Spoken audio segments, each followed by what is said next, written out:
어제 서해 위성 발사장에서 대단히 중요한 시험을 했다는 북한의 이 한마디에 오늘 한반도 정세가 다시 요동치기 시작했습니다. 무슨 시험을 했는지 정확히 밝힌 건 아닌데요. 하지만 이 시험 장소나 담화의 단서, 그리고 무엇보다 그 시기로 미뤄볼 때 미국이 민감해할 만한 군사적 행동을 일부러 했을 가능성이 큽니다. 오늘 뉴스룸에서는 전문가와 함께 이번 시험이 어떤 시험인지 또 그 배경은 뭔지 집중적으로 분석해 보겠습니다. 먼저 정재윤 기자의 보도입니다. 북한은 오늘 국방과학원 대변인 담화를 통해 어제 오후 서해 위성 발사장에서 대단히 중대한 시험이 진행됐다고 밝혔습니다. 그러면서 중대한 의의를 가지는 이번 시험의 성공적인 결과를 당 중앙위에 보고했다고도 했습니다. 북한은 구체적으로 어떤 시험을 했는지, 김정은 위원장이 시험 때 참관을 했는지 등에 대해선 공개하지 않았습니다. 다만 이번 시험과 관련해 머지않아 북한의 전략적 지위를 또 한 번 변화시키는데 중요한 작용을 하게 될 것이라는 단서를 달았습니다. 게다가 이번 시험을 진행했다고 밝힌 서해 위성 발사장은 동창리 미사일 발사장의 공식 명칭입니다. 과거 북한이 대륙간 탄도미사일, 즉 ICBM급 미사일의 각종 실험을 진행했던 곳입니다. 이 때문에 미국을 대화 테이블로 불러내기 위해 지난해 9월 평양 남북정상회담 땐 김정은 위원장이 직접 영국 폐쇄를 약속했던 곳이기도 합니다. 그러나 이후 북미 대화가 진전을 보이지 않았고 지난 5일에는 이 발사장에서 새로운 움직임도 포착되기 시작했습니다. 엔진 시험대 앞에 배 선정용 10m짜리 대형 화물용 컨테이너가 확인된 겁니다. 이 때문에 북한이 자신들이 정해놓은 연말 대화 시한을 앞두고 ICBM 발사의 전 단계를 시험하는 걸로 미국에 대한 압박 수위를 높이려고 했다는 분석이 나옵니다. JTBC 정재윤입니다. 이번 북한의 시험은 아마도 ICBM 발사 전 단계의 것이 아니겠느냐는 관측, 앞서 보도에서 보셨듯이 그런 관측이 계속 나오고 있습니다. 이 ICBM은 태평양을 건너 미국 땅을 위협할 수 있는 무기죠. 따라서 미국이 가장 민감해하는 카드를 북한이 일부러 꺼내들었을 거라는 분석입니다. 이어서 박현주 기자입니다. 서해 위성 발사장은 미사일 엔진 시험장과 인공위성 발사장을 모두 갖추고 있습니다. 어제는 이 중 엔진 시험장 쪽에서 미사일 엔진을 시험해봤을 거란 관측이 우세합니다. 그리고 이게 맞다면 ICBM급 엔진일 가능성이 제기됩니다. 최근 북한이 미국을 향해 잇따라 경고 메시지를 내온 데다가 오늘 담화에서도 이번 시험을 자신들의 전략적 지위와 결부시켰기 때문입니다.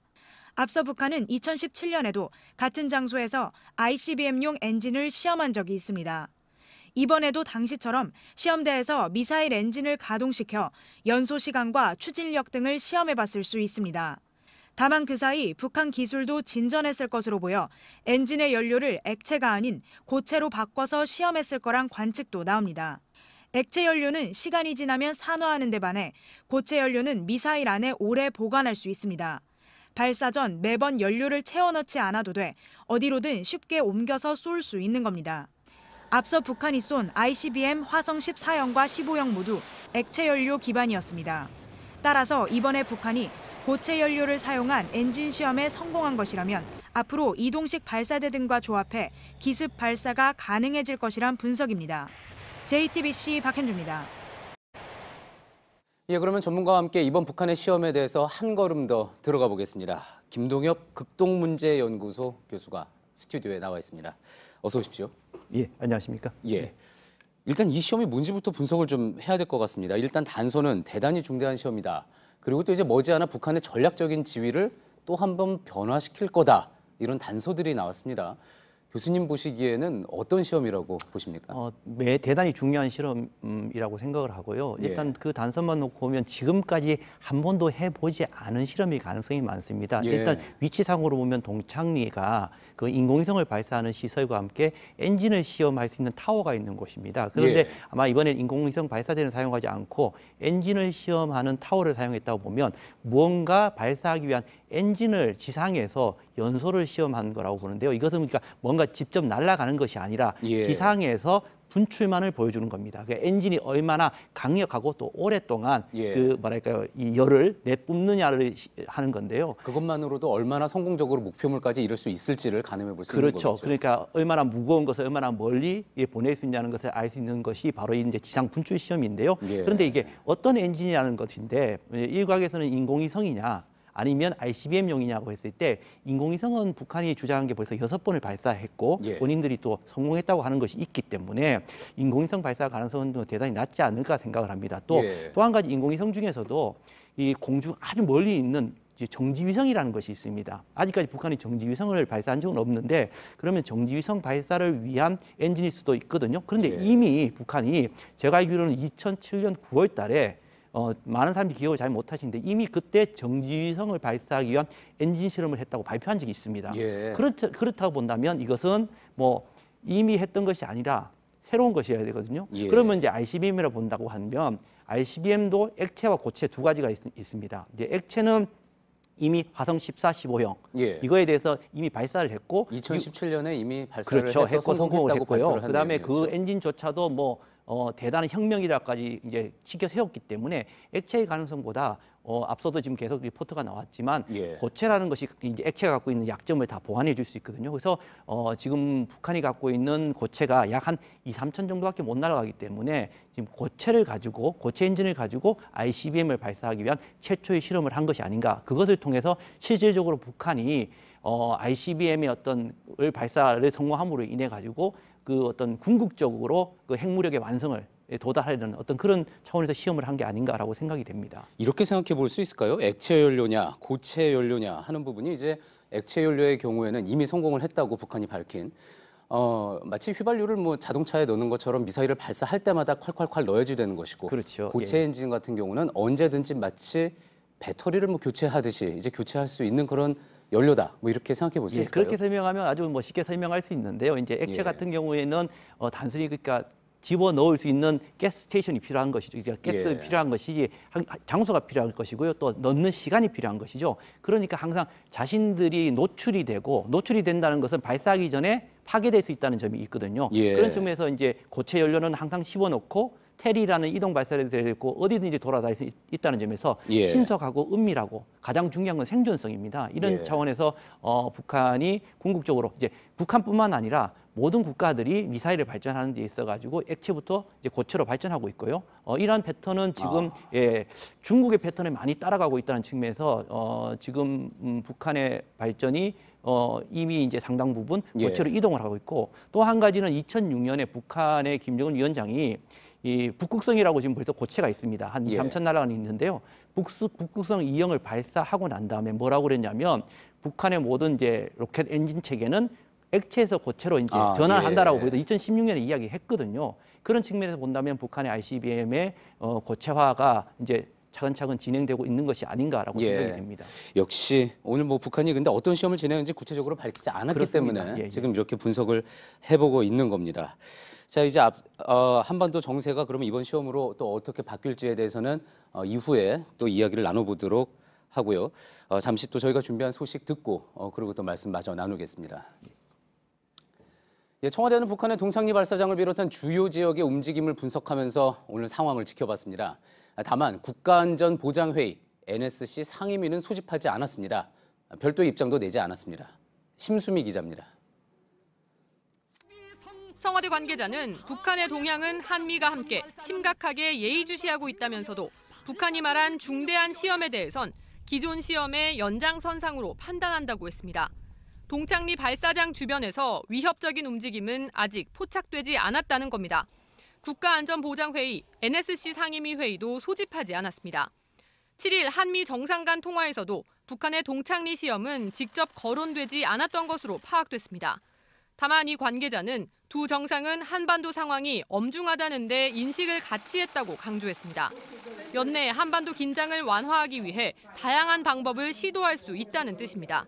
이달 중순 스티븐 비건 대북 특별대표가 방한하기 전에 우리 측 대북 특사가 비밀리에 북한을 방문하거나 판문점에서 남북 고위급 회담이 이루어질 가능성 등이 거론됩니다.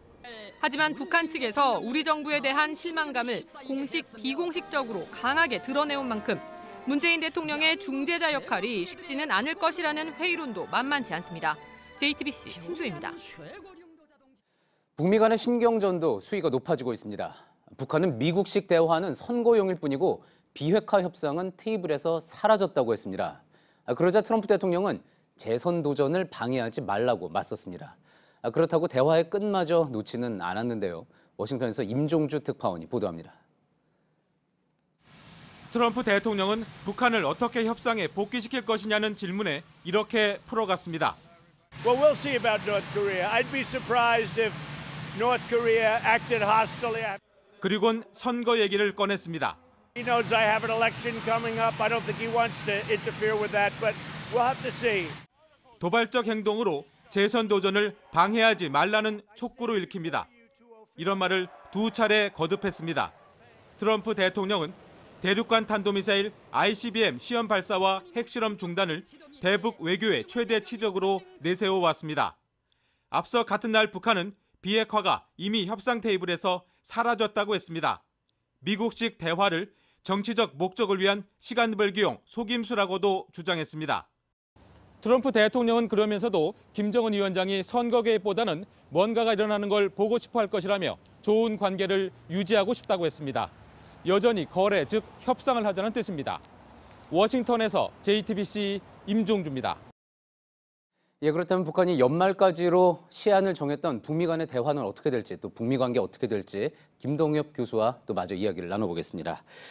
자, 김 교수님, 북한이 최근에 크리스마스 선물을 주겠다, 뭐 이런 이야기 운운하지 않았습니까? 예. 혹시 이번 시험을 그 선물이라고 지칭한 거라고 볼 수 있을까요? 아니 뭐 선물이라고 꼭 정해진 것이 아니라 선물은 미국이 선택해야 된다. 미국이 어떻게 하느냐에 따라서 좋은 선물이 될 수도 있고 나쁜 선물이 될 수 있다고 했기 때문에 뭐 이것이 꼭 선물이라고 할 수는 없는 것이고요. 예.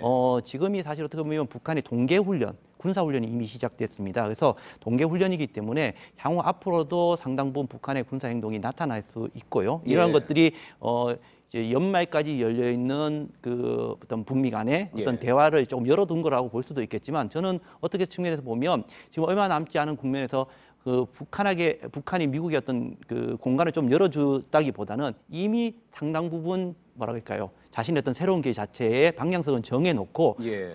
미국이 어떤 변하지 않은 국면 속에서 최소한 뭐랄까 미국이 변할 수 있는 여지만 남겨놓고 가고 있는 것이 아닌가라고 예. 생각을 하고 있습니다. 교수님께서 조금 전에 이제 새로운 길 이야기하셨습니다. 그 얘기는 결국 이제 북한이 미국이 연말까지 새로운 계산법을 가져오지 않으면 우리도 새로운 길을 갈 수밖에 없다 이렇게 이야기한 거였잖아요.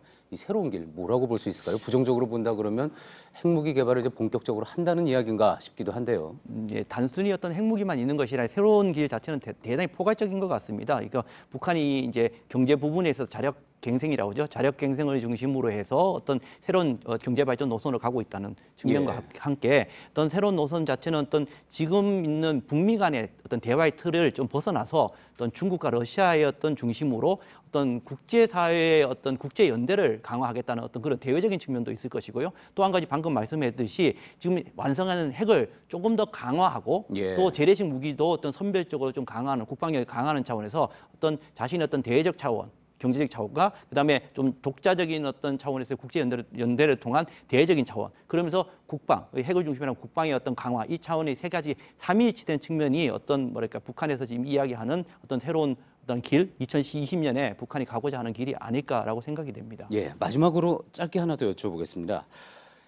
연말까지 시한 정했다고 했습니다. 그런데 이제 한 20일 남짓 정도밖에 남지 않았고요. 이번 시험이 그렇다면 결국 북미가 대화를 하지 못하게 얼어붙게 만드는 그런 요인이 될까요? 아니면 아직까지 그래도 어떤 여지는 남아있다고 볼 수가 있을까요?